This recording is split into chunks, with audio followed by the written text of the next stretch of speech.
So നമ്മളിന്ന് discuss ചെയ്യാൻ വന്ന ടോപ്പിക് ഓർഡർ 21 റൂൾ 2 ക്ലോസ് 3, അതുപോലെ തന്നെ rule 2A, rule 3, rule 4, rule 5 എന്നിവയാണ് നമ്മളിന്ന് ഡിസ്കസ് ചെയ്യുന്ന topics. So what is order 21 rule 2 clause 3? The payment or adjustment which has not been certified or recorded as aforesaid shall not be recognised by any court executing the decree. അതായത് ഈ പറയുന്ന എക്സിക്യൂഷൻ്റെ കേസിൽ payment കൊടുത്തു കഴിഞ്ഞിട്ടുണ്ടെങ്കിൽ ആ payment certify ചെയ്യേണ്ട ചുമതല degree ഹോൾഡറുടെയാണ്. അതായത് ഡിഗ്രി ആർക്ക് ഫേവറബിൾ ആയിട്ടാണോ വരുന്നത് അവരുടെ ചുമതലയാണ് ഈ പറയുന്ന പേയ്മെൻറ്റ് കിട്ടി എന്ന് പറയുന്ന സർട്ടിഫിക്കേഷൻ കോടതിയിൽ സബ്മിറ്റ് ചെയ്യേണ്ട ചുമതല എന്ന് പറയുന്നത്. So if the payment or adjustment is not certified then it shall not be recognised any court executing the decree. So അങ്ങനെ ഒരു സർട്ടിഫിക്കേഷൻ ചെയ്തിട്ടില്ല എന്നുണ്ടെങ്കിൽ ഈ പറയുന്ന കോർട്ട് അത് റെക്കഗ്നൈസ് ചെയ്യില്ല. And there is a case law of Velayathan Pilla versus Krishnan Pilla, and in this case it was said that the word used in order 21 rule 2 clause 3 are certified or recorded and not certified and recorded. അതായത് ഒന്നെങ്കിൽ certification അല്ലെങ്കിൽ record ചെയ്താൽ മതി, രണ്ടും വേണമെന്നില്ല. And therefore for the court to recognize on adjustment it is sufficient that it is certified and it is not necessary that it shall have been both certified and recorded. So അത് certify ചെയ്തു എന്നുള്ളൊരു ഇത് മതി, അല്ലാതെ കോർട്ടിൽ record ചെയ്യണം എന്നൊരു നിർബന്ധം അതിലില്ല. It is not open to the court to dismiss an application by the decree holder to record satisfaction. So അത് റെക്കോർഡ് ചെയ്തില്ല എന്ന് പറഞ്ഞ് കോർട്ടിന് അത് ഡിസ്മിസ് ചെയ്യാനായിട്ട് പറ്റില്ല.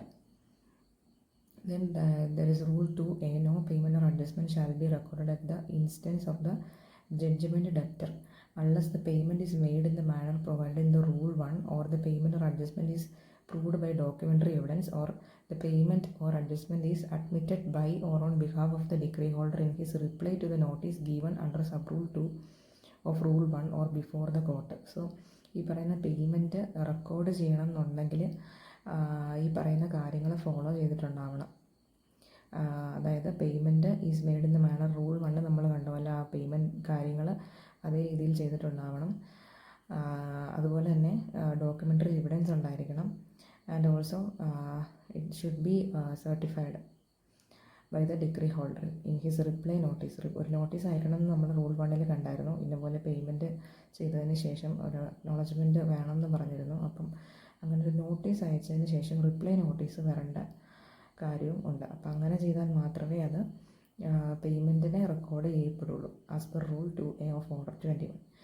Then we can see rule 3, lands situated in more than one jurisdiction, then any of such court may attach and sell the entire estate or tenure. ഇപ്പോൾ ഈ പറയുന്ന എക്സിക്യൂഷൻ ചെയ്യേണ്ട വസ്തു സിറ്റുവേറ്റ് ചെയ്യുന്നത് ഒന്നിലധികം ജൂറിസ്ഡിക്ഷനിലാണെന്നുണ്ടെങ്കിൽ ഏതെങ്കിലും ഒരു ജൂറിസ്ഡിക്ഷനിലുള്ള കോടതിക്ക് ഈ പറയുന്ന എസ്റ്റേറ്റ് സെല് ചെയ്യാനായിട്ട് അറ്റാച്ച് ചെയ്യാനായിട്ടുള്ള അധികാരമുണ്ട്.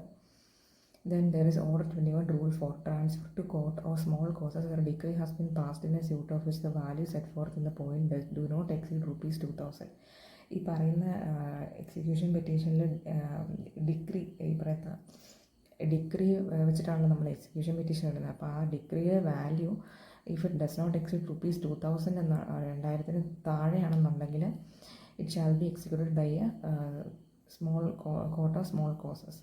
അതാണ് റൂൾ 4 പറയുന്നത്. ദെൻ ഓർഡർ 21 റൂൾ 5 പറയുന്നത് മോഡ് ഓഫ് ട്രാൻസ്ഫർ ആണ്. അതായത് വേറെ decree is to be send for execution to another court. The court which passed the decree shall send the decree directly to such other court whether or not such court is situated in the same state but the court to which the decree sent for execution shall, if it has no jurisdiction to execute the decree, sent to the court having jurisdiction.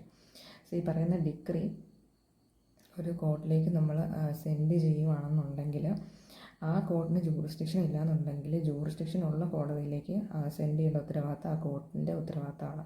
It shall be executed only by a court having the jurisdiction. So അതാണ് rule 5 പറയുന്നത്.